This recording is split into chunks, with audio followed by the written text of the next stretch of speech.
I know I don't normally review live action stuff, but I decided to make an exception here because I actually hated the first episode of Rings of Power that much. I noticed a lot of other reviewers and such trying to be nice or trying to appease someone. I don't care.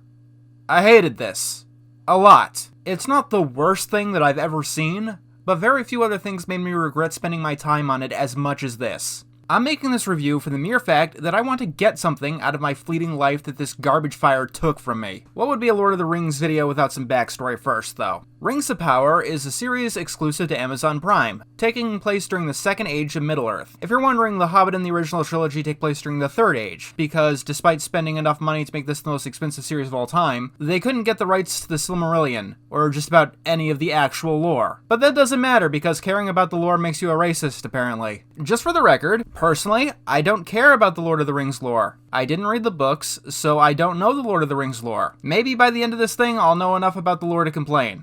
But as for the moment, all I know is the original Peter Jackson trilogy, half of the Hobbit movies, and the GameCube Hobbit game, which was better than the Peter Jackson Hobbit movies. And yes, if you're wondering, I am planning on reviewing every single episode of this series, because spite is a very powerful tool, and I am welling with it. I'll be giving my thoughts on the series as I watch, which will happen when I have time, that I desperately want to waste. The best parts of me were hoping that they could actually pull this off, that they could actually make something decent, or at least better than the Hobbit films. The worst part of me thought this would at least be an entertaining train wreck like High Guardian Spice was. I'm okay. Bye, take care.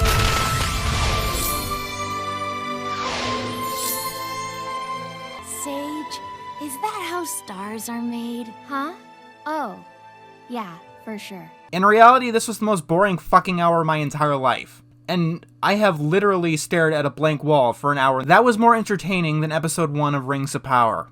Episode 1, A Shadow of the Past, has several significant problems. I say episode 1 like it is one episode. Let's start with the most basic fundamental of problems. This is not an episode. This is 3 episodes of entirely different shows. They debatably take place in the same universe, but nothing else about them connects. Episode A, I guess, is about Galadriel, who we will get to. She believes that Sauron is out there somewhere, so she does a bunch of girl boss things, like disobey orders from her commanding official, chase after vague wisps of the demon in the corner of her mind, take troops on a suicide mission, and refuse to take on a gift, which apparently may just doom the entire world. Randomly interspersed with this because of the precursors of the Hobbits, called Harefoots. In this, some younglings take some youngerlings out to pick berries. They get scared off by a wolf creature, and their wizened leader learns that the sky is strange. Nothing else of relevance happens in this entire plot.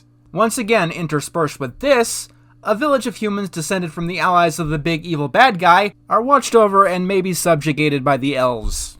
One of the elves there, Arondir, is in love with a human woman, because $500 million can't buy you an original idea, apparently. They hear about how a cow got poisoned grazing in a nearby town, so both of them leave to go after this. And the woman, Bronwyn, leaves behind her child to do this.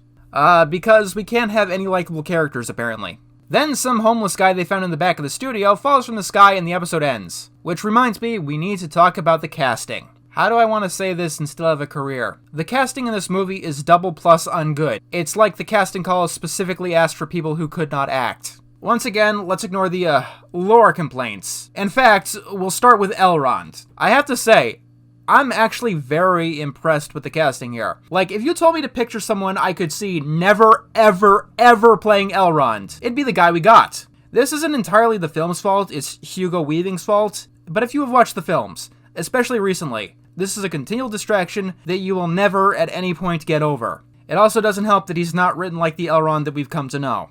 Is this the actor's fault? No, it's the casting department's fault, and also the writer's fault. Look, I don't know why this is controversial, but if you want to go on and on about people not caring about the lore in the established world, stop using established worlds and established characters. In fact, stop using established IPs at all. Wouldn't that be great? An original new fantasy property? Maybe then this series wouldn't be subject to so much scrutiny and criticism. This is going to sound incredibly mean, but the New Zealand flight safety videos capture the spirit of what the Lord of the Rings characters look like better than this $500 million series. Fucking hell, epic rap battles of history cast the elves better. And maybe this would all be actually excusable if the acting was good. The acting is not good. The acting is very not good. The Harefoots are passable. Their story has nothing to do with literally anything, and if this was a real series that actually had someone out there who would actually say no to something along the line, it is the first thing that would be cut. But the people who performed in it did their job. Everyone else is just so stoic and wooden and devoid of any emotion whatsoever. And yeah, I know that traditional elves tend to be like that, but fucking hell, Legolas was willing to look sad once in a while. All of the elves just stare blankly, sometimes directly into the camera. What even is this? Don't answer that. The answer is poor direction. So, let's talk Galadriel. Her acting actually makes me uncomfortable. She has 3 expressions throughout this entire episode. Number 1, it's the petulant child who's been told that they can't play Nintendo right now. Number 2, it's the Karen who wants to speak to the manager because they want to return a purse, but do not have the receipt. And number 3, an abusive partner who is on the verge of exploding because you've gone the slightest bit out of line. And number 3 is what her character as a whole reminds me most of. I get they're trying to go for stoic warrior princess who is used to getting her way always and forever, but this is literally the opposite of how you do it. In the Jackson films, we had plenty of royals who were used to getting their way.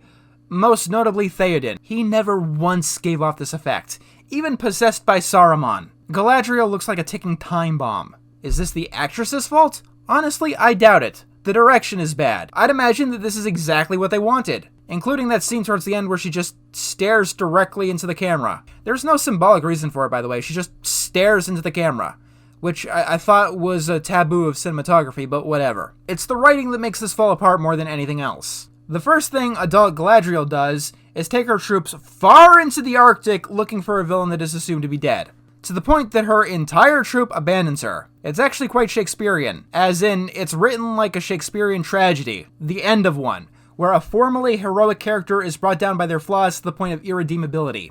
This is where Galadriel's story starts. Irredeemability over an obsession. Now, as someone who has watched a lot of films and read a lot of books, I know that Galadriel is right in the end, and Sauron is alive out there somewhere. This changes literally nothing about the perspective of her character. It is the most likely direction that the story will go in. Look, let me put it this way. In a story, you can have anything written to be justified, including the most awful hatred and character flaws imaginable. In any other series, Galadriel's obsession with Sauron would be seen as a flaw that the character just needs to get over. Vindication does not justify her behavior. Sauron being alive does not justify her leading a suicide mission through the Arctic. It also doesn't make refusing to accept a gift less of an insult. Maybe the series is about her learning to not be so obsessive, and it's a redemption series. In that case, you've got to give me at least one positive thing about her character to latch onto. There is 0 positive traits that Galadriel has in this series. Villains are given more positive characteristics than Galadriel in Rings of Power. She slays a troll when her entire male platoon is too incompetent to do so. That's the positivity there. And I doubt that this is a Shakespearean redemption story because the writing isn't that competent. Let me read you off a quote or two. "This place is so evil, our torches give off no warmth." You wanna know what the first thing that came to mind when I heard that line? Freeze. I'm way too evil for that. Yeah, the writing in this is on par with the bad My Little Pony fan animation from a decade ago. And our quote in both the beginning and the ending is Galadriel asking why a boat floats, but a rock sinks. Her brother says that it's because a boat faces upwards towards the sky, while a rock faces down. Except rocks don't have faces, usually. Like, a round rock, for instance, doesn't face any direction. A rock sinks because it is dense. Like Galadriel. So much of the dialogue here is just nonsense. I don't know if they're not trying at all or they're trying way too hard, but it's one of the two. "What will I be without my sword?" Galadriel says. "A friend," Elrond says, even though Galadriel was already a friend even with the sword. The dialogue in this series is so bad that it makes me want to sue Amazon, because they clearly found the journal of random poetry I threw out because I wrote it when I was in middle school and they are copying it verbatim. The only redeeming part of the show, what everyone agrees on, is the set design and the backgrounds. And yeah, it was filmed in New Zealand. Aragorn looked pretty cool too. Fucking Bob's Vacation slideshow from New Zealand also looked pretty good. You have to actively try to make shots in New Zealand look bad. And this series does not try in the least. It is just lazily cashing in on Lord of the Rings because the people here don't want to tell stories. They just want your money, or some kind of vanity project. And yet, after all of this, after so many times, they are still surprised when this junk gets backlash. I suppose we have to talk about that too. So you Google backlash towards Rings of Power, and you hear that all the critics are racist. It's review bombing. Audiences just don't want diverse casts. It's always this, every single time. It's why High Guardian Spice, Milan 2020, Q4, She-Hulk, Masters of the Universe Revelation, Ghostbusters 2016. We'll even throw in Little Mermaid 2023 and Snow White 2024 into the pile.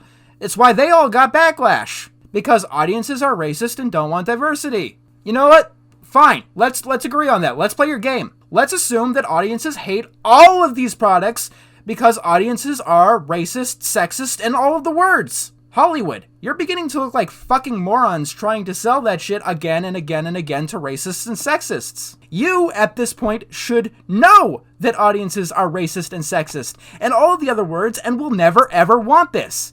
It's been a decade. They're not going to change, no matter how much preaching and insulting you do. They're just gonna find new ways around your moderation. Thank you, Morbius. Of course, there is that remote possibility that all of this shit has nothing to do with racism and sexism, and all of these products are just fucking shit, and you're just hiding behind minorities to protect your petty little egos. But we all know that that's not the world that we live in. We live in a world where audiences will never accept a fantasy world based on diversity. You know, like Discworld, or Dragon Age, or Harry Potter. Or, I don't know, House of Dragon, which doesn't seem to have this problem. No matter how many times you keep on making the same thing over and over again. Something needs to stop, man. I'm just getting really, really tired of all of the noise.